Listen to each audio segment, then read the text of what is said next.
क्या iron man सच में Thor का हथौड़ा उठाने के लायक नहीं था? एवेंजर्स में थॉर खुद को म्योलनर उठाने के लिए एकमात्र योग्य व्यक्ति मानता था। हॉकआई ने सबसे पहले इस सोच को चुनौती दी। उसने पूरी ताकत लगाकर हथौड़ा उठाने की कोशिश की, लेकिन म्योलनर अपनी जगह से बिल्कुल नहीं हिला। आखिरकार वह शर्मिंदा होकर वहां से हट गया। टोनी की जिज्ञासा तुरंत बढ़ गई। उसने पहले अपने नंगे हाथों से हथौड़ा उठाने की कोशिश की, लेकिन वह भी असफल रहा। फिर उसने आयरन मैन का गंटल पहन लिया और रोडी को भी मदद के लिए बुला लिया। तुम खींच भी रहे हो या नहीं? तुम मेरी टीम में हो, बस पकड़ो और खींचो। ठीक है, चलो। इस बीच बैनर पहले ही कोशिश कर चुका था और दोबारा खुद को शर्मिंदा नहीं करना चाहता था। फिर कैप्टन अमेरिका आगे आया और कुछ अप्रत्याशित हुआ। म्योलनर वास्तव में थोड़ा सा हिल गया। थॉर के चेहरे के भाव तुरंत बदल गए। हालांकि कैप फिर भी हथौड़ा नहीं उठा पाया और थॉर ने राहत की सांस लेते हुए एक अजीब सी मुस्कान दी। लेकिन किसी को नहीं पता था कि स्टीव वास्तव में शुरू से ही म्योलनर के योग्य था। तभी सब लोग मस्ती कर ही रहे थे कि एक बुरी तरह क्षतिग्रस्त रोबोट अचानक कमरे में आ गया। किसी के कुछ समझने से पहले उसने कई आयरन लेजेंड ड्रोन्स पर कब्जा कर लिया और हमला शुरू कर दिया। थॉर ने अपने हथौड़े से एक एक करके उन्हें तबाह करना शुरू कर दिया, जबकि टोनी और रोडी दोनों दूर जा गिरे। बैनर हल्क बनने वाला था, लेकिन ब्लैक विडो ने उसे रोक दिया। अल्ट्रॉन ने इसी मौके का फायदा उठाया और लोकी का सेप्टर चुरा लिया। एवेंजर्स ने तुरंत पलटवार किया। कैप और थॉर ने मिलकर कई रोबोट्स को नष्ट किया, जबकि हॉकआई ने कैप की ओर उसका शील्ड फेंका और कैप ने एक ही बार में एक और दुश्मन को गिरा दिया। लेकिन अल्ट्रॉन बिल्कुल चिंतित नहीं था। उसने यहां तक कह दिया कि वह पूरी एवेंजर्स टीम को खत्म कर देगा। थॉर ने जवाब में अपने हथौड़े से अल्ट्रॉन के शरीर को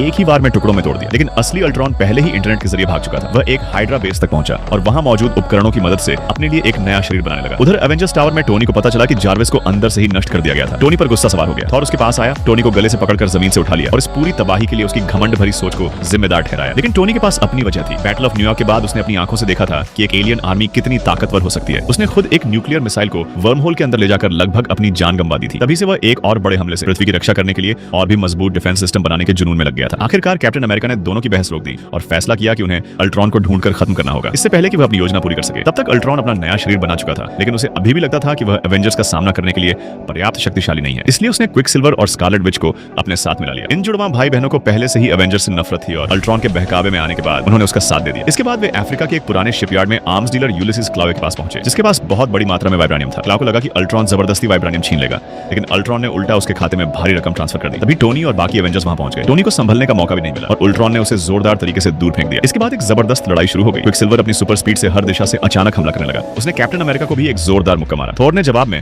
म्योलनर सीधे उसकी ओर फेंक दिया। इसके बाद वांडा ने हावी को अपने काबू में करने की कोशिश की, लेकिन इस बार हावी तैयार था और उसने स्थिति को अपने पक्ष में कर लिया। तभी क्विकसिल्वर सही समय पर पहुंचा और वांडा को वहां से ले गया। दूसरी तरफ टोनी और अल्ट्रॉन की लड़ाई शिपयार्ड से होती हुई आसमान तक पहुंच गई। टोनी को आखिरकार एक मौका मिला और उसने अल्ट्रॉन को जोरदार ब्लास्ट से दीवार में दे मारा। लेकिन अल्ट्रॉन का शरीर नष्ट होने से पहले उसने टोनी को याद दिलाया कि वह पहले ही हर जगह मौजूद है। उसने चेतावनी दी कि टोनी को असल में डॉक्टर बैनर की चिंता करनी चाहिए। और सच में वांडा के नियंत्रण में आकर हल्क पूरी तरह बेकाबू हो चुका था। वह शहर में तबाही मचा रहा था और अपने रास्ते में आने वाली हर चीज को नष्ट कर रहा था। जब स्थिति पूरी तरह नियंत्रण से बाहर होती दिखाई दी, तभी टोनी की हल्क के खिलाफ बनाई गई आखिरी कंटिजेंसी सामने आई, हल्क बस्टर आर्मर।